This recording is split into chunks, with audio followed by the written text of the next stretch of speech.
What's up, everybody? Welcome to Show Me the Meaning, Wisecrack's movie podcast. I am Jack's raging podcast. My name is Jared, and join with me is the Show Me the Meaning crew. Show Me the Meaning crew, that's how it's said. We got Ryan. Hey, film fans. And Austin. Yo, what up? And here in the flesh for the first time is Alec. Woo!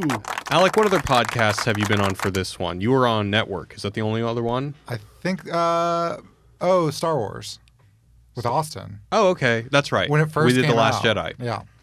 Cool. So Alec is here in person. He usually lives in Brooklyn. Well, he does live in Brooklyn. He's usually in Brooklyn. He's visiting the LA office. So he wanted to do... He basically picked the movie, so he picked Fight Club. So right up the top, why did you pick Fight Club, Alec? It was like a very foundational movie for me as a teenager. And then I was kind of like, what the fuck is this movie? And now I rewatch it. It's just really interesting to think about how it shaped my life. And now, as we'll talk about, there's things I like and don't like about it. But yeah, it's a great movie. I fucking love it. I've probably seen it more than any other movie besides maybe The Big Lebowski. So yeah. Cool. All right, so as we already said, today we're covering Fight Club, the 1999 film directed by David Fincher, starring Edward Norton and Brad Pitt. Before we get first impressions, I want to let you guys know, if you want to leave us a voicemail with your thoughts, comments, jokes, 213-534-8807. Also want to let you guys know that next week we're going to be doing Starship Troopers. We also had a poll recently on one of our YouTube videos on what you want us to cover for the podcast, and the film that won is Mandy. Whoa. So we're going to be talking about Mandy in November. So be on the lookout for that. But without further ado, let's go ahead and get some first impressions for Fight Club. I'm sure this is a movie that all of us have seen multiple times. So what is it like revisiting it, and what was it like the first time? Let's start with Ryan. I mean, what else is there to say? This is just damn fucking... This is a movie. It's a with movie. a capital M. It's a great movie. Just like Alex said, this was this came out at a time in my life when it's a very foundational movie for me. You know, on a like what it's about, the content, and then also just from a cinema level, like it's just this is David Fincher's masterpiece, you know, and it kind of made me want to make movies, and I have analyzed the fuck out of this movie. So yeah, I don't have much more to say other than fuck yeah, Fight Club is the best. Can't wait to talk about it. All right. How about you, Austin? Yeah, I mean, it's hard to even talk about because it's such an iconic film. And I wonder, too, if there's something about it being such a dude movie, and we're a bunch of dudes talking about this that probably saw this in our teenage years. Should we punch each other?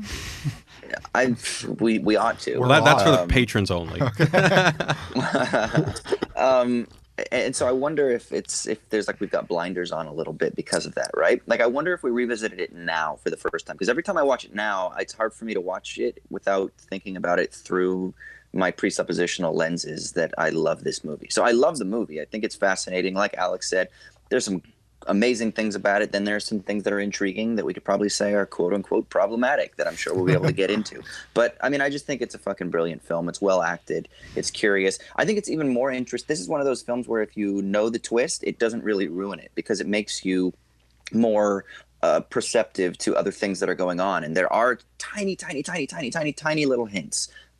You don't know it, and I think I've even heard in the director's commentary that they're like, if you say you knew it the first time you saw this, you're full of shit, because they make it so obscure. But now that you know the twist, it doesn't ruin it for you like a lot of films do. So, I mean, I think, you know, top to bottom, it's an excellent film, well made, well acted, super intriguing, and yeah. Every time I watch it, it's good. I actually just watched it a couple weeks ago for the I Dig This Movie podcast that I do as well, too. So I've seen it twice in the last month, and I still think it's fucking great. Interesting. I know you already mentioned it, Alec, but what did you think this most recent viewing? So I've watched it twice in the last year, I think, because we did a video on it and I had to rewatch it. And when I watched it about a year ago or 6 months ago, it really made me, this was the first time I watched it post working for Wisecrack and thinking about movies in a way. And I was like, oh, there's so much shit I missed. It's so fucking good. And then in preparation, I reread the book. And then yesterday, you and I watched it together. And I'm not saying this is a diss or anything, but when I was watching, I was like, I didn't really get much out of it. Boo. Well, but there was so I think the first half I was like, oh, I'm still noticing new things, and then I think towards the end where he's trying to find Tyler Durden, and that's where I was sort of like, oh God. But that's literally just because I had read the book last week and I'm watching it. I literally know every single thing that's going to happen. And there's not like, it's not the Big Lebowski. There's not just jokes you can laugh at it every time. But that's not a diss on the movie. Yeah, especially for what we do, it seems like a movie that is, I mean, it was our first episode of Earthling Cinema because this is a movie that is intelligent, that is conducive to analysis, that has something to say, that is still very popular. So this is just a movie that we run into a lot. It's fun as hell. It's a roller coaster. It's a movie that we talk about all the time. Even in our Beat the System video, we talked about it recently. So yeah, Alec and I watched it together. I love this movie, but man, this most recent viewing did nothing for me just because I just feel like I've engaged with it. I think about it all the time. I've seen it so many times. I've just overdosed on it, basically. Yeah, although I will say to Austin's point about the twist at the end, knowing it, not ruining it, I was kind of talking about this to you. I think it's the marker of a good plot twist. And I think the other one is the season 1 of Westworld, where you know the twist and then it recontextualizes your second viewing in like really new and interesting ways. And we can talk about it, but the fact that that the narrator or Edward Norton is jealous of Jared Leto's character, even though he really is. He's the one being affectionate towards him, but in his mind, it's like, what the fuck does that mean? I still don't know. But just to think about it in that new way, knowing that he is, in fact, Tyler Durden doing all the Tyler Durden things. Absolutely. All right, guys, let's blow through this recap so we can get into it. I'm sure everyone is pretty well aware of what this movie's about. So our unnamed narrator hasn't slept for 6 months, so he starts attending various support groups for diseases he doesn't have that enable him to cry and thus sleep. But his newfound cure doesn't last long. When a fellow fraud named Marla Singer starts to attend, he can no longer cry and thus no longer sleep. After a confrontation, Marla and him decide to split up nights. On a business trip, the narrator meets Tyler Durden, and later, when he discovers his apartment on fire, he calls Tyler. They have drinks, chat about how consumerism has made the narrator soft, and then decide to fight in the parking lot. The night ends with the narrator moving in with Tyler in his house on Paper Street. Tyler and the narrator continue to fight for sport, eventually attracting other men and establishing Fight Club. As Fight Club starts to grow, Marla. As Fight Club starts to grow, Marla starts sleeping with Tyler. Eventually, Tyler starts directing the people of Fight Club to start fights with strangers and vandalize private property, and eventually commit acts of domestic terror, otherwise known as Project Mayhem. Other men are recruited through acts of debasement, and once they are inducted, they are stripped of their identity. Much to the narrator's dismay, Paper Street becomes a full-fledged Project Mayhem operation, but Tyler is nowhere to be found. The narrator flies around the country and finds out Tyler has been setting up fight clubs all around the country. Eventually, the narrator discovers that he is Tyler Durden, another personality of his that he becomes when he sleeps.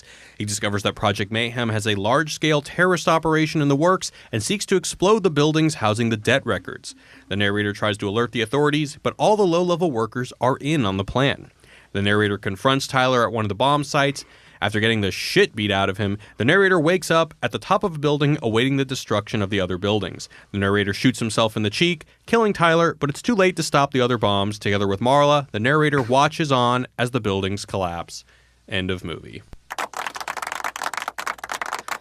So I don't know about you guys, but I think one of the most interesting things about this movie and the reason why it continues to be so relevant is that the response to this movie is as interesting or perhaps even more interesting than the movie itself. I don't know about you, but when I was in film school, this was the stereotypical film student movie poster that every film student had in their dorm. Oh, yeah. It was the stereotypical everyone's favorite movie. If you ask anybody what their favorite movie is, Fight Club is going to be one of them. And then you always hear stories about people setting up their own fight clubs. It seems like one a year you hear in the news that, a fight club was set up in Jersey or something like that, and people are taking Tyler Durden's words to heart and actually finding meaning by beating the crap out of each other. I don't know how long these things last. You're not a member? Well, dude, what's rule 1? Okay, you're right. Okay. I'm curious if you guys had a similar thing where I mean, I guess why do you think that it resonated so much and still does? 2 words: David Fincher's movie making. Yeah, but David Fincher has made a lot of movies. No, but this movie, I'm telling you, is just like candy. It's like intellectual and cinematic candy. It's Okay, just like fine. every moment. So that's why it's everyone's favorite, because it's fucking awesome. I mean, nothing Okay, but the needs to be said. intellectual thing, I mean, certainly The Matrix Reloaded is intellectual, but Yeah, but this is different. This just feels like a ride, and it's just a cool, different. I mean, I'd never seen a movie with this vibe before, with this just totally like nihilistic, but just saying like truth bombs that like, you know, felt real, that like and it was about very contemporary things, you know. I mean, yeah, name a movie that has that kind of like relevance to the culture that it's a part of, and then also is a really well made movie that doesn't feel like any other movies, you know. I think it's I can't name one. Part of the reason that I think it resonates is it speaks really well to modern alienation, especially under consumer culture or capitalism more generally. And it's weird because it gives kind of the solution in the sense of like Fight Club and Project Mayhem. And people kind of focus on that, but also, at least, especially in David Fincher, but I also think the book a little bit, it kind of subverts that a little bit, but people they kind of ignore that part. But I think, you know, the way that people were feeling come out in 1999? yeah. In 1999 about consumer culture and ads for Calvin Klein and all of those things. Those are still the same images that we are constantly subjected to, you know, on TV, on radio. Nobody listens to radio, probably on YouTube channels. And it's kind of articulating people's unspoken rage in a little way. So is that what you mean? So when you see your average person with a Fight Club poster on it who probably hasn't thought about the movie beyond having seen it a handful of times, do you think that the reason why they love it so much is because, assuming it's a guy, they similarly feel emasculated by consumer capitalism? I don't think that your average person has thought that deeply about it. Yeah, that like is the bro. But then fan. even like a subconscious level, I mean... They feel that, yeah, like they understand where they're coming from. They might not on their everyday life like feel it, but they can see like, yeah, I can see how someone in this environment and this culture we live in could be, you know.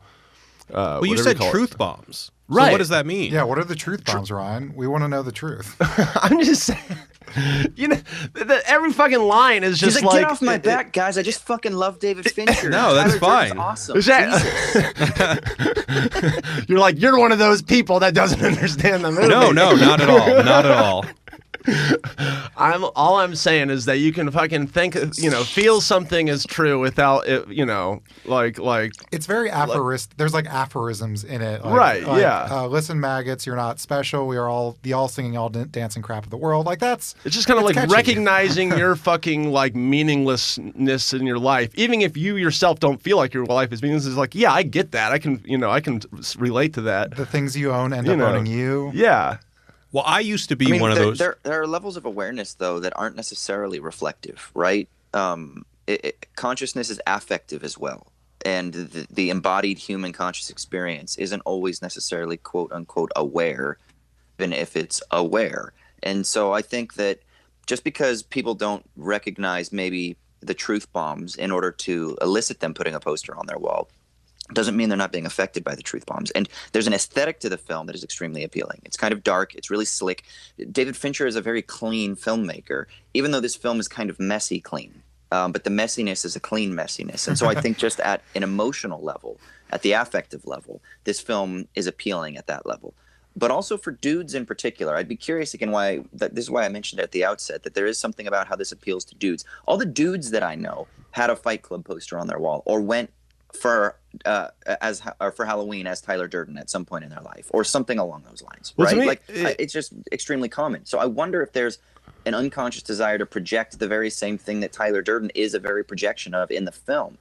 He fucks the way that you wish you could fuck. He looks the way you wish you could look. And so people are projecting to try to overcome this lack of a mythos, this lack of any depth or tradition or connection to something more, because consumer capitalist culture is essentially banal and shallow. And so that doesn't have to be conscious. It doesn't have to be at the level of truth in the way that we normally think about it. Right. I mean, I think basically there's an element of that, but also I mean, a lot of people like it because there's a bunch of dudes beating the shit out of each other in it. You know, I, mean, I used to be one of the people who would say, "Oh man, those people are morons. If you're not getting the critique of consumer capitalism, you're just a fucking tool." But I do think that even if you just understand it on the base level of I feel restless in my life and could feel something from just getting into like physical tussles on a regular basis, I actually do find that to be a valid reading of the film. And if people 100%. get gratification out of that, I mean, that seems 100%. It's a cathartic movie. Exactly. It's a very cathartic movie. I think. Go ahead, Austin. No, that was my amen, my hallelujah to the pastor. I'm saying that's it. That's that cathartic emotional feel. That's precisely what I was. A catharsis not only from it's that affective level. Yeah, catharsis not only physically but also culturally, as we'll go and dive into a little bit more. I find it interesting that doing some reading into various academics and thinkers who have talked about this movie, there are some that see this as kind of just an opportunistic critique of consumerism that ultimately revels in the same culture it critiques. I think Henry Giroux famously said that all it does is fire up macho men pranksters. And some see it as a valid critique of such masculinity, and some people say that it actually does not succeed in critiquing what Tyler Durden represents. And I think I actually fall into that camp, but we'll get into that a little bit later. That you believe it doesn't successfully critique Tyler Durden? Or yes. What? And you think it should critique? Well, I think that your reading of the film, which you can flesh out in a little bit, is that, well, or I guess we could just talk about it now. Right now. I'll flush the fuck out of it. All right. So throughout the movie, we see how the narrator has been emasculated through consumer culture. So this is done in a number of ways. We have the testicular cancer group that's called Remaining Men Together. Basically, they've all lost their balls. The dude in the center, who's talking about his life experience like it's an AA meeting, has literally been cuckolded by his wife. Then there's Bob, who has bitch tits, and he was a bodybuilder, so he went from being this image of masculinity to a guy with literal boobs. I think the guy's not technically cuckolded. I think his wife leaves him and then starts a family with another. But the idea is his wife is having children with his with her new husband, and so like it's that. Oh, because I don't have testicles, I can't impregnate my wife who left me. But yeah, it's the. Go ahead. Okay, so then we see how consumer culture reduces people to a collection of commodities and brand names, and how our lives are lacking meaningful work, and how we've become consumers basically instead of producers. And this culture makes men homogenous, or as the narrator says, a copy of a copy of a copy, when he's standing at the copier and he sees all these other men in white shirts with Starbucks cups and they all look the same. We see this with him saying, "What kind of dining set defines me as a person?" And then his apartment gets blazed, and then he moves into Paper Street, which is the exact opposite of his apartment. But then Project Mayhem starts and Fight Club starts, and basically your argument, I think a very valid way to read the film, is that the same thing that happens to Tyler, the narrator, under consumer capitalism, the homogeneity, the fascism, all that stuff, happens again in Project Mayhem. Yeah. So the idea is you have a testicular cancer group of men who don't feel like men because, they don't have testicles anymore, their wife has left them, etc. There's earlier on even talk of, I think Tyler Durden says, we were a generation raised by women. I'm wondering if we need another woman in our life. So just the general idea of being too feminine, being emasculated. But emasculation literally means, I think it's getting your dick cut off or your balls. It's one of the two. But by the end, what happens is Tyler Durden starts threatening to castrate the police chief. Okay, fine, whatever. But by the end, he's threatening to castrate even himself, Edward Norton, the narrator, when he tries to snitch on Tyler Durden, and they say, we got to get his balls. But even the idea that we all become the same under capitalism early on, that we craft our identities through Gucci ads and things like that, later on appears in the movie where he's saying, first of all, calling everyone maggots. People start shaving their heads. People literally don't have names until in death you have your name. His name is Robert Paulson. R.I.P. Yeah, so it's not just that, I think Tyler Durden's kind of a fascist, but in the Fincher movie, and I think also the book, the language of the denigration of capitalism is reinscribed under the sort of reign of Tyler Durden. Yeah, so another example is that at the beginning, the narrator has a job that uses a math formula to basically denote the worth of a human being, literally dehumanizing people. And then we see later in Project Mayhem that they are being dehumanized again by calling them scum, snowflakes, debasing them. So I want to read a quote from an academic named Sally Robinson, and this actually rang very true to me. She said, despite the narrator's 11th hour renunciation of Tyler Durden and the organized violence he engineers, the film never wavers from its worship of Durden or its pleasures in the spectacle of violence it proffers as a cure for what ails modern man. Edward Norton never comes closer to the power emanating from Brad Pitt, and even though the narrator ultimately exorcises Tyler, the film nevertheless ends with an aestheticized spectacle of destruction that pays tribute to that alter ego. Boo. So why boo? I mean, she's projecting so much on to the. I mean, he literally kills him at the end. But people worship Tyler Durden. Yeah, but that's not the so point. When someone has Fight Club poster on their wall, they're not saying that they're not saying that yes, consumer capitalism sucks, but an overcorrection also sucks. I don't think they're saying that. I think when they have that poster on their wall, they're saying, I am frustrated with our consumer capitalist society. But I'm talking about the context of the scene. It seems like she's saying that the movie never totally, like even at the end, is still fetishizing Tyler Durden. And I would say that at the end, I mean, it does it the whole. It's kind of like Wolf of Wall Street, fetishizes the whole time, but then at the very end, it does a 180, and it's like, oh yeah, Well, two things I would But say. it's very different. There's something. They're very different movies. though, Maybe and the metaphor doesn't hold up. Keep going. No, but like men aren't dressing up like Jordan Belfort for Halloween. Right. There's tons of people trying to be Wall Street and only guys. 2% of dudes have a Wolf of Wall Street poster on their wall, and it's not because they fetishize the lifestyle so much. Like, yeah, some maybe Wall Street dudes are like, oh fuck yeah, that's cool. But there's something very different about what this film does compared to what Wolf of Wall Street does. Right, and it might just be at that affective level. But people still want to be Brad Pitt. Like, I wanted my body when I was working out to look like Brad Pitt's in the film. I wanted to fuck like he fucked and looked like he fucked. But I mean, maybe I'm misunderstanding. Wolf of Wall Street doesn't have that effect. Okay, but to me that's besides the point. It's like my understanding is that we're talking about this lady is reviewing the culture that emanated from the movie, whereas like that the movie has no control over that. What happened after the movie came out? But I think the argument is, so. At the end, yeah, he shoots himself in the cheek, but what that means... Kills him, but, it's because, like, he doesn't like the terrorism and the buildings exploding, whatever. He crosses the line, dude. So, yes, there's that. But really, and I never realized this until I watched it a year ago, but, like, that renunciation of him by killing him means a lot more. Even, like, I think people ignore, like, the role of Marla in the film and the way that, more or less the story is that he...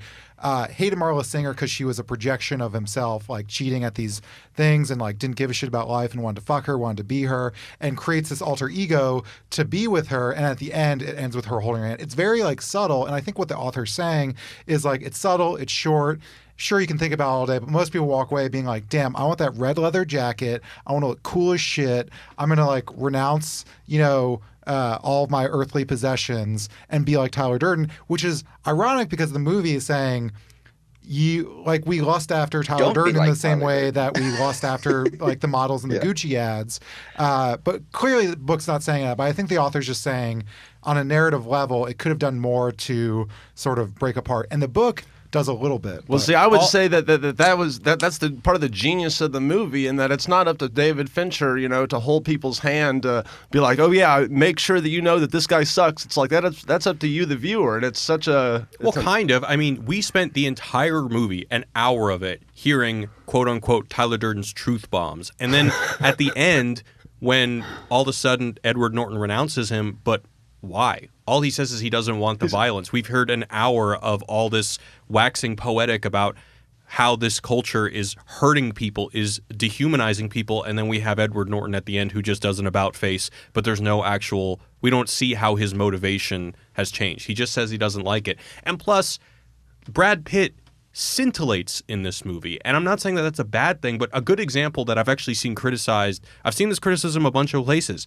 but when Tyler Durden and the narrator get on a subway and they see I think it's actually a Calvin Klein ad, and there's this guy. It's he's a like, Gucci ad, but they say Calvin Klein, I think, or vice versa. Okay, well, whatever.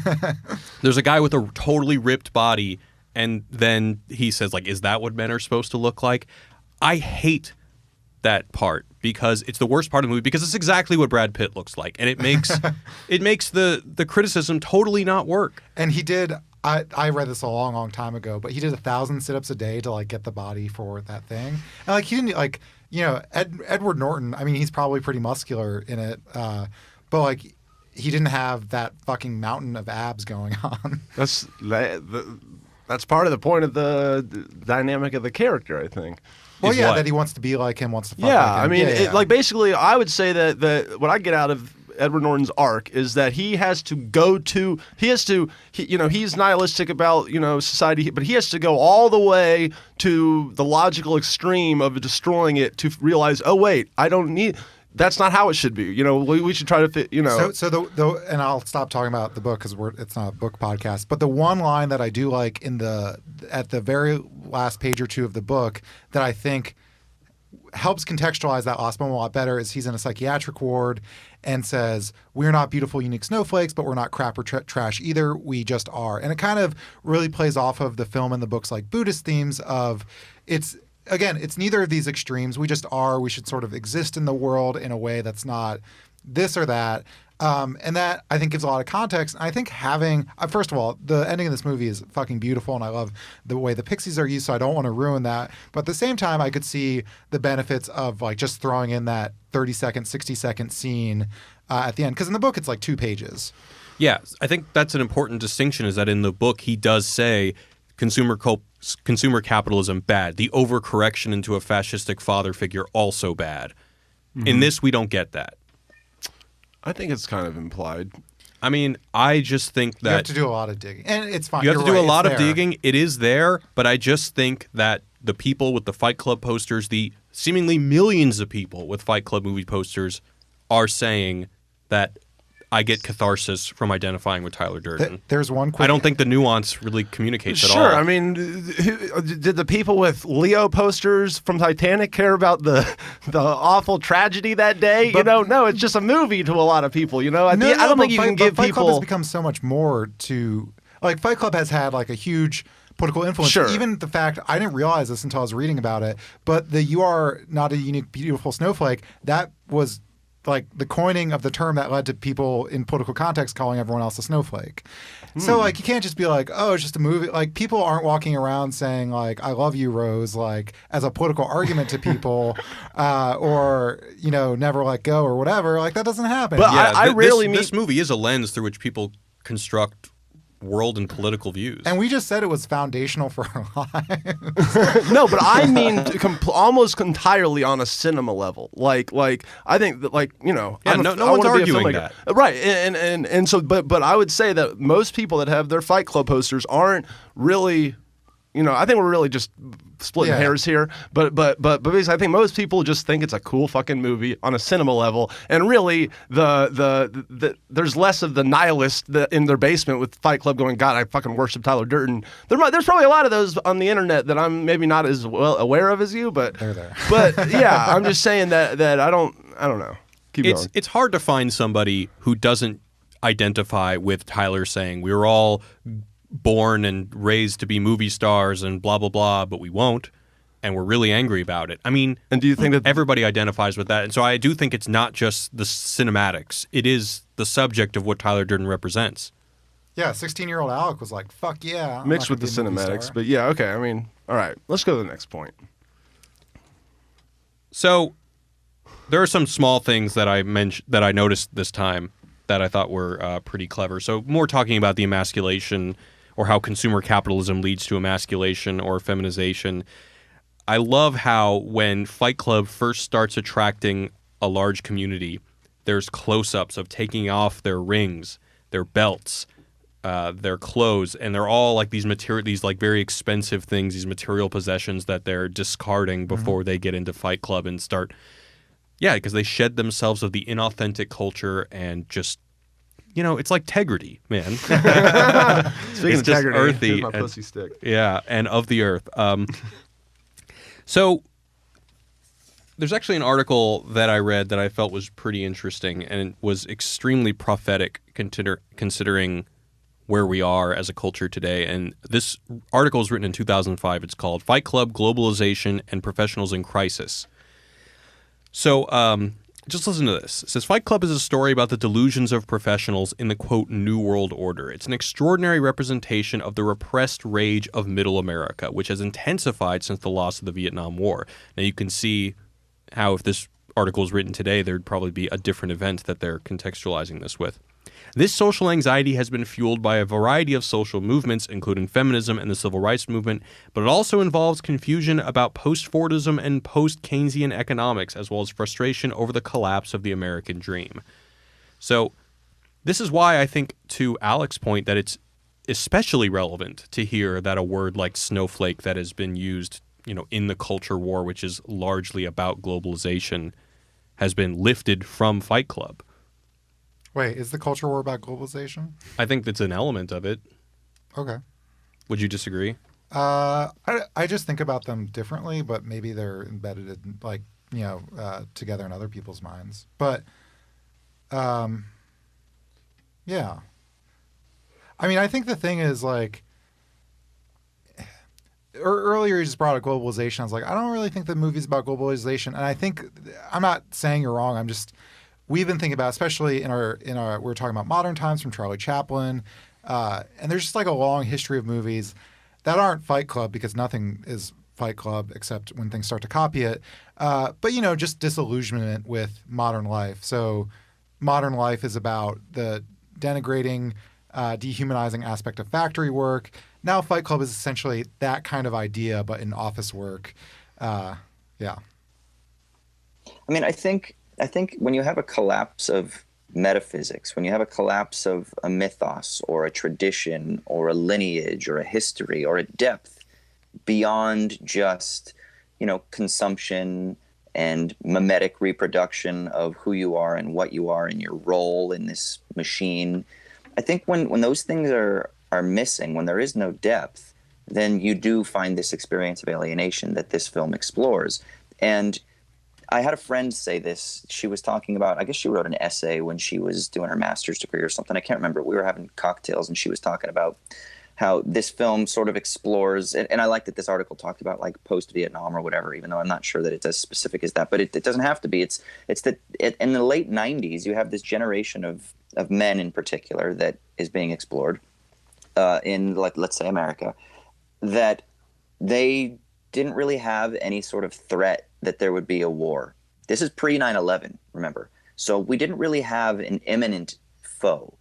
There were these little things periodically that would scare us, but there wasn't an immediate foe that we were that we could galvanize ourselves around in opposition to. What's that? Yeah, like he says, we're the middle children of history. We have no great war. Our Great Depression is our lives. Yeah, so 2 years later. And so when you don't have, as a man, I've come out of a military family. My grandpa was in the military. My dad was not. This film, Chuck, how do you say his name? Palahniuk? Yeah. Is my dad's age. Maybe a little bit younger, but right around my dad's age. He's a young boomer, early Gen X age, right? In the, we'll say the late 40s now to the 60s, or we'll say early 50s to the 60s now, some early 60s. Maybe they thought they were going to have to go to war too, when they were younger. I mean, maybe at the tail end of Vietnam, but there hasn't been anything like that where they've had this connection to they're going to serve their country kind of mythos. Now, whether or not that mythos is essentially fascistic, and I don't mean that it's fascist, but that it operates according to the obsessive logic that we've talked about on this podcast before in psychoanalysis, where it ignores the truth of the actual anxiety of the situation in order to cover over it, and it creates a quote-unquote truth on top of it to manage it or control it. That's a fascistic logic. That's something that's being operated here as a response to the anxieties of capitalism, whereas the hysteric is probably more truthful, even though it's a lie in its effects. The hysteric person isn't maybe operating truthfully. At least they're being faithful, let's say, to the authenticity of the anxiety of the moment, right? But so the fascistic logic is covering over the sort of anxiety that's there, but it doesn't really offer anything other than what? You can go to war and you can be a man and you can connect to country. Well, what happens when even that's taken away? Then you have to kind of manufacture some other sort of alternative narrative. And that's the middle path that you guys are talking about. It's the fascistic father versus the kind of banality of mimetic imitation or whatever. And I think that there's something really interesting about this film exploring that, because I think that and that's probably why it resonates so much with people. But it's definitely not, I don't think, explicitly talking about globalization and the way that we think about it now. And I think that's because we live in a post 9/11 world, post GFC, global financial collapse, that is totally rearranged those terms. So now when we're talking about those terms, I think and this is actually what's interesting about the film, is now we're changing the meaning of the film to fit into these post 9/11, post GFC crises. Or contexts, I mean. And I think that the film is able to kind of speak to that while also kind of maintaining its originality in the late 90s. But that's two different points, kind of. One connection I guess I could make with globalization is that so there's kind of a transition point economically. You have NAFTA, where American manufacturing starts becoming on the decline. The service industry expands. And there was actually an article I read a long time ago about like the McDonaldization of labor and the McDonaldization of our bodies, and that McDonald's is just a metaphor, but when you're working at McDonald's, you have to put on a smile, pretend you like these people and all this stuff. So at the very core, it's like the commodification of our bodies in that sense. And what Fight Club is, really, if you think about like the body aspect of the Fight Club, it's our bodies have been commodified in the service sector. Now let's destroy those bodies, which have become instrumentalized to harm us. So I think you could view that in that context of that specific shift from decline of manufacturing, rise of service industry, and that kind of like alienation is really specific to that moment. Now, obviously, you still hear about manufacturing jobs and things like that now, but it's definitely, economically, historically a transition point. Right. I think that's ultimately what I was alluding to, is that there is a restless lower class. I mean, you even see that a lot of the ways that Project Mayhem is able to succeed is because all of the lower level people in pretty much every industry in the world are in on it, whether it's the security guys at the buildings or the lower level cops or something like that. All of these are the frustrated workers who are frustrated for a number of economic reasons, to which globalization may or may not have an effect on. Well, and it's because, again, they don't have a mythos that they can attach to. They have nothing else. So they have to manufacture something. I would argue that mythos is always manufactured anyway. But the point is that the previous mythos, the one that is purely masculine, that is about violence and aggression, that this film is so clearly articulating, that's gone. And so you have to kind of like, there's this primal need for men to fuck and fight, like that sort of thing. Whether that's true or not is a different issue, but it seems at least that that's what this film is trying to explore.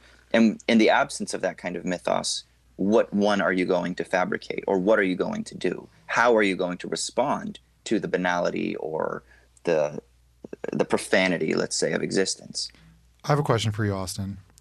I don't know how up on Carl Jung you are, but I was just watching a Chuck Palahniuk interview where he talks, I guess in Jung, there's the primary father figure, but then there's a secondary father figure, and that's what Tyler Durden is essentially. Well, in fictionally, but also in real life, people often find secondary father figures in mentors, stuff like that. And it kind of left me confused because it's Chuck Palahniuk, I don't think that he would necessarily agree with my take at all in saying like secondary father figures are good. They're essential. Like you learn a craft, for instance, and you need that person in your life. I don't know if you're familiar with that part of Carl Jung. I'm not. I mean, I know that he talks about the father complex, but I'm not sure about the idea of the secondary father thing. I mean, but the idea of the father complex is kind of comes straight out of Freud. I think it just is taken in a little bit of a different way. It's that both males and females could have that father complex, whereas Freud seems to make it exclusively about the male. But I don't know the idea of the secondary one. Okay. No. So let's talk about a couple disparate kind of symbols things. What do you guys think about the penguin in his happy place or whatever, the penguin that just goes slide? I would say that's my least favorite part of the whole movie. Really? Why?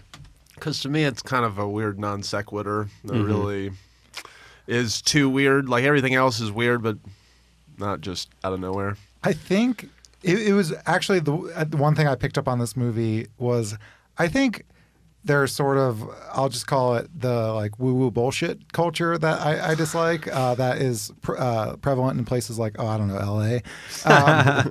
Not New York, though. No, it's way more popular here. It's there. Don't get me wrong. I'm not whatever, but like everyone here is on some juice cleanse and whatever. Not me. I know you're not because you're a good man. Don't make fun of my juice cleanse. As he drinks a Coca-Cola. Yeah, I mean, it's not that I thought this was new, but he's making fun of that stuff, right? Like in the 90s, this sort of spiritualism and Buddhism comes into I don't know if it's the first time it comes into the sort of American consciousness. Even there's like an allusion to like sustainable organic wood used in his IKEA furniture. And I don't know, I guess I had just forgotten that this wasn't 5 years old. This is like 20 years old. But I think, yeah, that scene is ripped from the book. I think Chuck Palahniuk is kind of making fun of the kind of woo-woo shit he was saying in the day about, find your spirit animal, et cetera, et cetera. Yeah, he's making fun of like yuppies that just have a lot of money to burn. They work all day, and then it's just like, how am I going to live a quote-unquote good life? Yeah. I'm going to buy I agree with you, but I think what the Penguin says is relevant to his life. Because I think that later on in the movie, Tyler Durden makes a statement. He says, what is important is the ability to make that which does not matter truly slide. And I think that's what the Penguin represents. And I think that later on in the movie, we see in a very quick shot that he goes back to his happy place, but Marla's there instead of the Penguin. And she says slide. And she says slide. But I think that Marla is the embodiment of making things that which do not matter truly slide. I mean, one of the things about Marla that I'd forgotten about that I remembered upon this viewing is that she effortlessly glides through traffic like she just doesn't care. It's funny that, and I did not realize this until recently, she's almost the embodiment of like what Tyler Durden, aka what the narrator wants to be. She walks out into traffic. She has all this movie is about like fear of death, anxiety, attachment to material possessions. And at one point, Edward Norton even says that she hates her because she's a mirror of him, and she's a mirror of him because she lives in like poverty. She steals fucking clothes and sells them at a thrift shop. She doesn't care about dying. She walks out into traffic effortlessly, and she also lies about having terminal illnesses to go to support groups. Like, this is everything Edward Norton wants to be.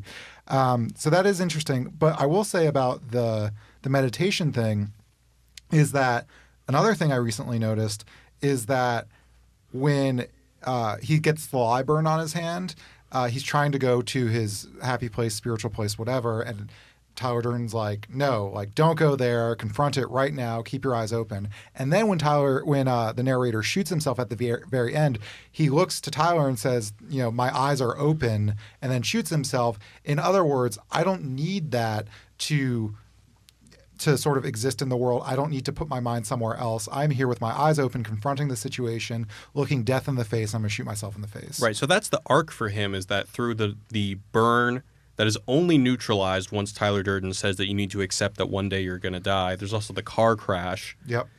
And when he says my eyes are open and he shoots himself in the fucking mouth, the message is that he's no longer afraid of death. Yeah. I think it's he in an interview mentioned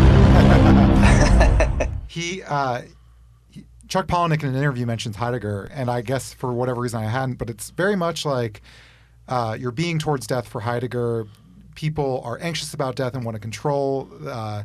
They want to avoid their death at all costs and end up controlling the world. And people, not disciples of Heidegger, people have written about Heidegger have pointed that towards sort of fascistic tendencies and a need to dominate everything around you. But yeah, this movie is very like, be okay and confront your death and be okay with that, which I think is probably one of the better messages of the movie. Especially, and then that's... real quick, if we could just say it too, I think we use the F word fascist so much today, and there's so much confusion about what it means. And people get so fucking angry. They're like, this person's not a fascist, or, oh, you fucking liberals are just calling everyone a fascist, and that's how you demean them. Let's be really clear here for people that are listening. You can say that something is fascistic, And that doesn't necessarily mean that like every single thing that that person does is fascist. I probably at some point today will operate according to a fascistic logic. It will just happen. It's not necessarily that I am a fascist, like that in my core identity or my being, I am therefore Mussolini. No, it's that there is a tendency to need to control and to manage and to manipulate what is otherwise the truth of things, but I'm ignorant of that truth, or I'm refusing that truth because it's not going the way that I want to force it to go. And what do you mean by truth in that way? Like distillation of a fascistic logic, and I think we can still think of it in that terms without getting like overblown and being afraid of this word. But what do you mean in that definition? What does the word truth mean? Well, it means an accurate understanding of the state of affairs. So, okay, so I said this a minute ago, but so Lacan and Zizek talk about the distinction between the obsessive and the hysteric in psychoanalysis. The hysteric is the one who is actually responding to the truth of the anxiety, but the hysteric doesn't know how to necessarily truthfully respond to the true situation. So they respond in a way that might be quote unquote crazy or hysterical. They lose their shit. Right? So it has nothing to do with an overwhelming rule of law, like a fascistic government, like you're breaking down a... Well, the obsessive is the fascist. The obsessive is the one who is either ignorant of the truth or who rejects the truth and has to control the truth by creating a narrative of control. So think fascistic Hitler. The truth of the situation were about economic anxieties, cultural anxieties, technological anxieties, et cetera, et cetera. But what did they do is one aspect was control the narrative by blaming the Jew. Well, that's not a truthful response, but it was an obsessive fascistic response. So they were actually denying the truth of the situation, which was about genuine economic anxieties and problems post-World War I and all of these other issues that were facing Germany from the teens into the 20s and then into the early 30s. But what they did was the way that they responded by covering over it, by controlling in a particular way, by creating particular narratives, by creating and fabricating quote-unquote truths. So the obsessive, the fascist is obsessed with truth, but it's not truth that is actually an accurate representation or response to the truth of the state of affairs, which is, for example, in Fight Club, that consumer capitalism is essentially alienating, that there are economic anxieties, that you are floating in a sea of nothingness because your mooring has been detached and you need to find meaning. So how do you respond to that? And the answer is you can either find a fascistic father figure, or you can just fucking go crazy and be the hysteric, or you can just remain a cog in the wheel or whatever. But it's how you respond to the truth of the situation. Does that make sense? Well, it does in a way, but it kind of seems like what's like truth is still subjective in that sense. Like, you know, like yeah, Hitler probably the response is. Well, right, but I mean, like Hitler could still believe what that I don't know. All right, moving on. Let's move on. Yeah. All right. So I want to talk about something that the movie does that I find quite interesting, which is playing with the medium. So this is Durden splicing himself into the movie. This is the dick shot at the end. This is at certain points in the movie, we actually see the sprockets of film on the left and right sides kind of gyrating as Edward Norton's character says something in voiceover. And I really like this because I always, whenever I'm looking at a adaptation from either a book to a movie or a play to a movie, I always love when they're able to communicate things that are unique to the medium. And so I think here, with Tyler Durden splicing himself into the movie, and especially the one frame of the dick at the end, I think it does a really interesting thing in how it subverts the veracity of the message of this movie. Because after all, this movie is a piece of consumer capitalism in as much as the things that they're critiquing. I mean, this movie, although it didn't make a lot of money at the box office, it has made a lot of money since, and that is the overall goal of making this movie. And I want to read a quote from these two academics, Joseph Heath and Andrew Potter. They say, do you hate consumer culture, angry about all the packaging, all those commercials, worry about the quality of the mental environment? Well, join the club. Anti-consumerism has become one of the most important cultural forces in millennial North American life across every social class and demographic. Sure, as a society, we may be spending record amounts of money on luxury goods, vacations, designer clothes, and household comforts, but take a look at the nonfiction bestsellers. For years, they've been populated by books that are deeply critical of consumerism. No Logo, Culture Jam, Luxury Fever, Fast Food Nation. You can now buy Adbusters at your neighborhood music or clothing store. The critique of mass society has erred by identifying consumerism with conformity. Social critics, including academics and popular writers of all political persuasions, have, as a result, failed to notice that it is in rebellion, not conformity, that for decades has been driving the force of the marketplace. So I really like how, basically, if we're to believe that Tyler Durden, the character, puts those images of pornos to subvert the family-friendly message of these kids' movies, then by putting the dick shot or seeing the sprockets when Tyler says we are the all-seeing, all-dancing crap of the world, it's also subverting the veracity of their anti-consumerist message because at the end of the day, they're part of that system. Yeah, although I get that, and it's especially true of this movie. And even there's a bar that I've walked past a lot called Durden's, which is a Tyler Durden themed bar. It's also a sports bar where it seems like the demographic there is like finance bros who go to like watch the football game. At the same time, a lot of people are like, oh, you don't like capitalism? Well, like, why do you have a phone? And it's like, well, I have to like exist in the world. Like, I can't. That's like, oh, you don't like. I'm not saying it's bad. No, I know, but like, it is an interesting question. And our video, I love on this question. I don't remember the first names, but the scholars are Boltanski and Chiapello, who talk about how essentially anti-capitalist critique has become the like main MO of capitalism itself. That capitalism hurt us loud and clear, that we don't like the alienation, the dehumanization, et cetera, et cetera. So they're like, great, we can sell that to you too. Right. And I think that I love the ability to do that through playing with the medium. And one of the movies that I actually wanted to talk about during our Patreon poll, Doubt, does some really interesting things using cinema that it couldn't explain in the theater play that it's originally based off of. I mean, I think that there's a fundamental misunderstanding, I think, that people have about capitalism. Capitalism doesn't mean, like, or let's say anti-capitalist sentiment. It doesn't mean, like, no technological advancements. It doesn't mean, like, you can't have nice things. It doesn't mean you can't communicate with people across the globe in an instant. Like, that type of critique has always rings shallow to me, because the critique is essentially about the share of value in society. It's whether or not people are getting a return on the value that they're investing to produce or to contribute, let's say, to society. That's what the critique comes from.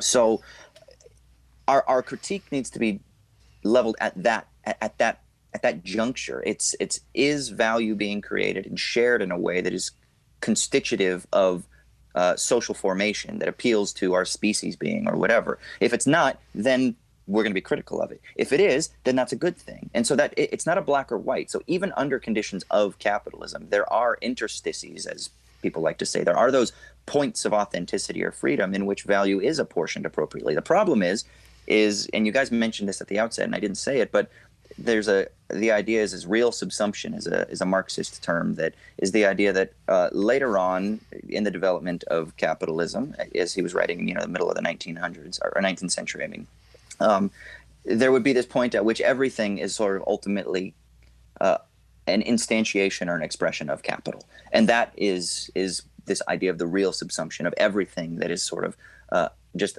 like I'm looking at my hoodie right now. My hoodie is just sort of a moment in capitalism's unfolding, or I'm sorry, in capital's unfolding. My cell phone is them as well, and my labor is as well. And that's where it gets problematic, not just because we're living under capitalism, because that's just too abstract. That doesn't fucking mean anything. That makes it like this mystified object. But the reason is because, again, I'm not getting the value that I'm contributing to the society. My hoodie isn't valued as something other than just this thing that I can buy to line somebody else's pockets. My cell phone isn't valued as this device for communication and potential for democracy, but rather it's money or like minerals that are stolen from certain people in Africa so that they can line the pockets of billionaires or whatever. That's the problem. And we need to completely reorient the way that we think about things so that we're not mystifying these things and turning them into these big boogeymen, you know?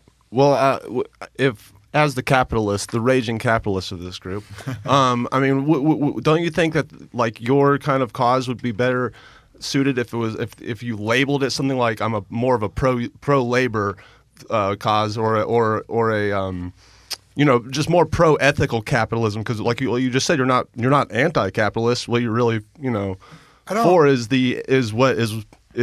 people getting fucked over in the capitalist society. So don't you think that would like make it more specific for people to like know what you're talking about? I think the argument is that capitalism, like you could fight a single thing, like let's say resource extraction in Africa that's killing people, whatever, but that it's always, because it only cares about profit, it is always doing new things like that. The phrase that all the Marxists like to use is there's no ethical consumption under capitalism. So you're anti-profit incentive.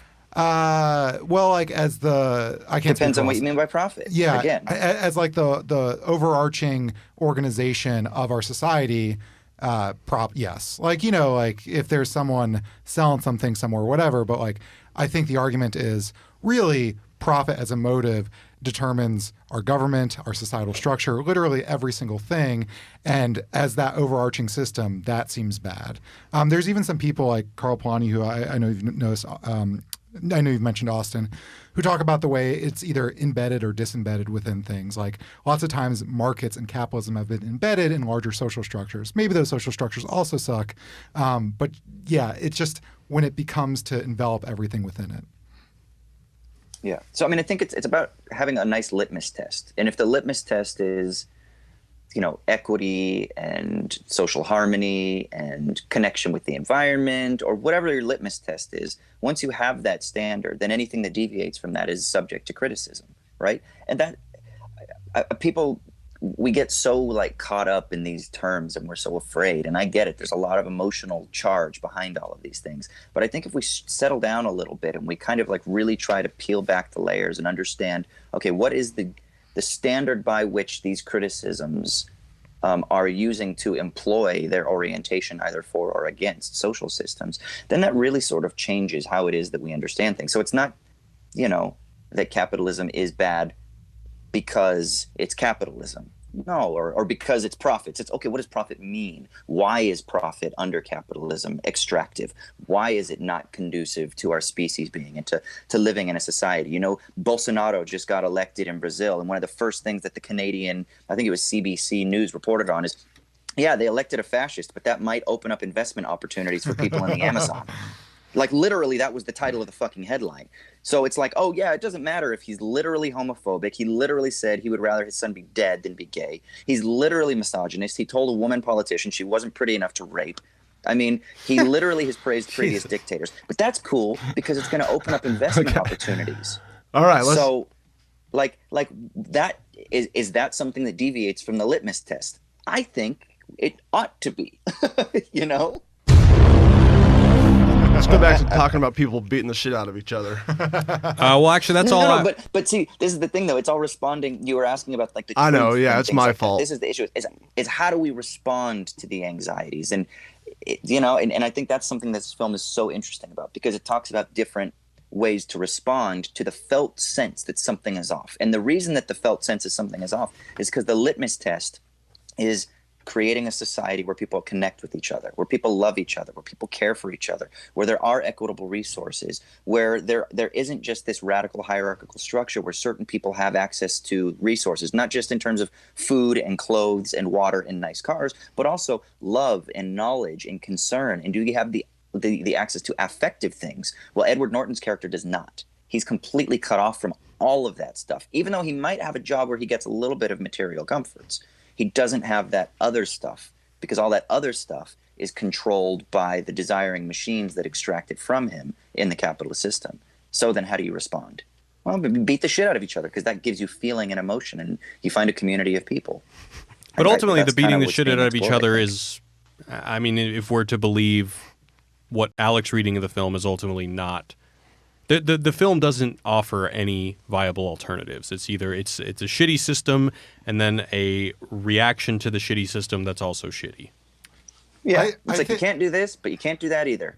I think one way to possibly read the way forward is there's kind of like very like there's a lot of Buddhism functionally going on in this movie. In fact, I read somewhere, I didn't have chance to fact check it, but the waiting for 3 days outside the door before they let you into Project Mayhem is a thing that Buddhist monasteries used to do. Again, didn't have, but it was either in the book itself or a reference to a book. But, you know, like, I think I would really like to reconcile, like, I think there is something to, like, non-attachment, living simply, not being, like, not letting things you own. Like, that in itself, and that's the sort of Fight Club, part of Fight Club that I always hold with, like, within me, is, you know, not being over materialistic. And even if you love capitalism and think it's the best thing in the world, I think you can still personally live in that system and live very simply, not be overly sort of anxious about death and all that stuff. I think that's probably the way forward. And I think that's when, at the beginning of the movie, he says, this whole, what does he say? That, like, the gun was in my mouth, and then I realized this is all about a girl. It's all about Marla because she is the vision of that, someone who's not afraid of death, who does not live materially, and that he wants to be with, and just to allow him to be that self without having the fascistic overlord of Tyler Durden in his life. Interesting. All right, let's move on to the mailbag / voicemails. Ryan, also, if you guys want to give us a call, our number is 213-534-8807.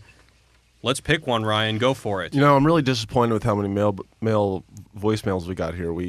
Everyone knows the first rule of Show Me the Meaning is you don't talk about it. The second rule is you don't talk about it either. So the fact that we have all these voicemails means people have been talking about it. Let's go to voicemail 2. Hi, Jared. This is Izzy, and first off, thank you so much for this podcast. I love it so much. It's great. But I actually wanted to bring up something that I heard in one of the first, I think it's maybe the very first episode that you guys made.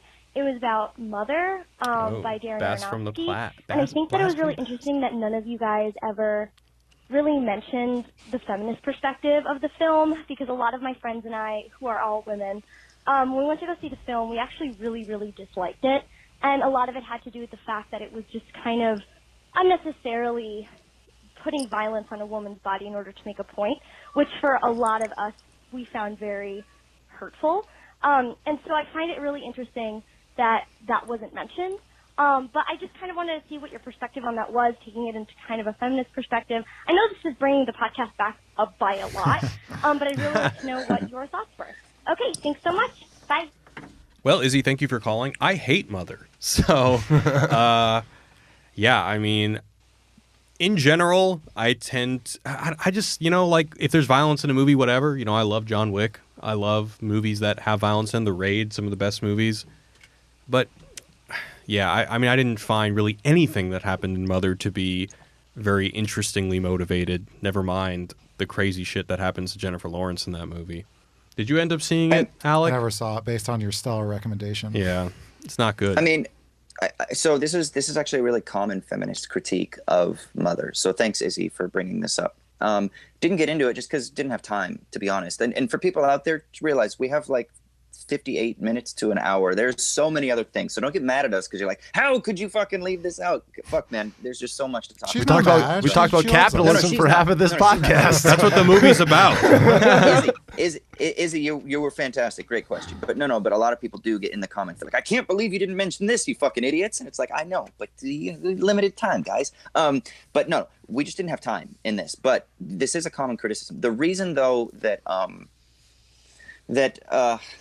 my mind, probably because I'm a dude, didn't immediately go there, but is because I also think this film is a metaphor so much about kind of like the inherent problems of the patriarchal dominance of monotheistic religions. And so I think that was Darren Aronofsky's first intention, but maybe the reason that it is inherently problematic in the fact that the way that he does that is by showing a female's body getting beaten up so brutally, is because he's a dude. So I think it'd be really interesting if you had a woman who had the same sort of Jewish connection that wanted to make a similar sort of like retelling of the religious myth as Aronofsky tried to do. If you had a woman tell the story that was sensitive to those types of themes, I wonder how it would come out and if it would be done differently. And then again, I wonder how you would do it while still trying to make the same point, if you could or not. I don't know. Like, maybe send an email or send a follow-up voicemail and let us know if it would be possible. But it might just be because it's a blind spot as a dude filmmaker, and then as like dudes watching the film. It's very possible. All right, what we got next? All right, let's go to voicemail 5. Hey, Wisecrack. It's Rob Makegood here, a.k.a. the Intellectual Madman. So, All I right. was listening to your Wisecrack movie podcast, and then when you guys just finished up on John Wick Chapter 2, you mentioned Common's character being killed. And I'm under the impression, I believe that he's not dead, and there's a potential he could come back in Chapter 3. And the reason why I say that is because there's a line mentioned earlier in the film, professional courtesy. And we see this professional courtesy in action during that train sequence that you guys were talking about. And in the sequence, John Wick essentially takes that knife and he stabs Common in the chest with it. But he said if he were to remove the blade, the blood would flow and he'd pretty much die almost instantly. And so he just left it there, and he said, consider it a professional courtesy. And you see Common's character, he sits back, and, he sits down because he's been stabbed, obviously, and he smiles just a little bit. And then, of course, the train goes away or whatever, so you assume he's dead. Now, the reason why this is important, because that same move comes back later when John Wick is going up against Ruby Rose. And he stabs her with the blade in the chest. However, he does not offer her the same common courtesy. He removes the blade, and you pretty much just see her die right then and there. All right, that's really interesting. Like I think he's onto something there. John Wick 3 is gonna have Common come back, and he's gonna like either have like a knife, just the same knife just sewn into his body still. He hasn't taken it out. He just lives with it, or he like figured it out some way because of the professional courtesy. I think, dude, you're fucking on to something there, man. Yeah, Mr. but I Madman, think whatever. that the line is, it's that him and Common are having a drink at the Continental, and he says that, hey, if I'm gonna kill you, we're gonna make it quick and painless. I think that's the professional courtesy. He's like, hey, it's stuck in your heart. You can take it out and end things on your own terms. But why would he tell him that about the knife? Wouldn't he want him to take it out and then just kill him right there? Yeah, dude, I don't he's know. onto something. He did it. He figured it out. Good job. Good soundboard use. All right, All right, let's one more. let's do one more. All right, let's go to voicemail 1. Hey, y'all. I'm just calling in about the Sorry to Bother You podcast. Specifically, about the show, the in-movie show titled I Got the Shit Kicked Out of Me. I thought the show deserves slightly more credit than was given on the show. I know Greg said he immediately thought of the ball-kicking show that was an Idiocracy. I immediately, too, also, thought of that show, but I thought that this movie actually went a little further with it because it shows how kind of television is also being used for social movements, but how those social movements at the end of the day still can only be used if they also feature the humiliation and abuse that exists in the dumb television sphere. Reality TV is based upon humiliation and exploitation of the people within it. So if we use that platform for revolution, we still need to humiliate and exploit ourselves. And even in today, day-to-day type of work environments, as shown in the movie, it requires humiliation and exploitation. So I think the show does a really good job at kind of showing how no matter what we do, we're into this system of exploitation, humiliation, and to get out of this system, it is also going to involve, or any attempts we make to get out of this system will also involve having to utilize humiliation, exploitation, taking it on, and fighting through it. So, yeah, I think that's it. Thanks, man. Thanks. I think it's interesting, but I think the point is that even through that humiliation, he eventually gets to read his message, but the message has no effect. Well, I think, yes, you're right. But I think to his point, what I got out of that was that TV kind of dictates the terms in which we can, like, have any kind of message. Like, you have to, degrade yourself even to get that far. It just randomly reminded me of the Gil Scott-Heron quote, like, the revolution will not be televised, but it's because of this reason that, like, there's a filter that TV has, and anything outside that filter does not get heard or whatever. Right. So, yeah, I think it's a really interesting point. Where can I find you on the internet, Alec? Oh, man, I almost forgot. You can find me at Wisecrack Alec on Twitter. That's it. Oh, man. Ryan? You can find me on Ryan's Shorts and Ryan's Game Show. I got some parody songs coming out this week. Ooh. Weird Al's gonna die at some point, and someone's got to take. You can't have a whole genre of music die with him. Okay, You gotta be the next Someone's Weird got Al. to take over the mantle. So check out Ryan's Short in the next week. And for the that. presidential alert ones is just so good. Oh, I you don't know like if that? already- Yeah, I love that one. All right, check that one out too. All right, Austin, what about you? Hit me up on Twitter, Austin_Hayden. I do a philosophy podcast as well called Owls at Dawn, and I am in the throngs of finishing my book. Otherwise, I would plug my other podcast, but we're going on a hiatus, the I Dig This Movie one. Send help, guys. Send booze and chocolate to Sydney, Australia. I won't give you my address in case you're fucking psycho and you want to kill me because you think I'm a Marxist commie snowflake. Well, you are, but All right, guys, signing off for now. Peace. Goodbye from Hollywood, California. Later, fuckers. I am Jack's raging bile duct.